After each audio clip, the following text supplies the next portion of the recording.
Something I've been thinking more and more about recently is this door behind Mike and Eleven in this scene and how it might hint to what's going on here. Now, this is a show that loves its details, right? And loves its subtext. So if you go back to season 3, the opener, Mike and Eleven are together and the lyrics playing in the background are just a little more time could open closing doors, just a little uncertainty can bring you down. Now, that might not seem like a big deal, but from that point on, there is a repeated reference to doors, especially as it relates to these two. That very same scene is the first time that you see Hopper say, keep the door open 3 inches. It stems from Mike and Eleven's relationship. Jump to the end of season 3, we see Mike and Elle together again, and guess what they're standing in front of?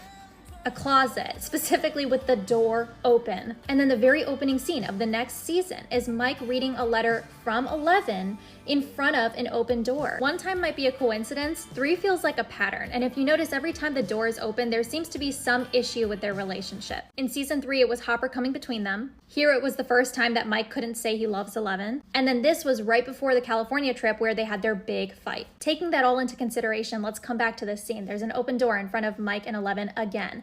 To me, this feels like a continuation of a pattern. I understand this is an isolation tank, but I don't think that it was just a coincidence they chose to have Mike and Eleven have a heart-to-heart here in front of an open door again. I did say earlier that I don't think Mike and Eleven are gonna have an official breakup, the same way Steve and Nancy didn't really have an official breakup. It was just kind of implied that it was done. And I stand by that. This scene to me reads like Mike and Elle are having an honest conversation about their relationship and how they're better as friends.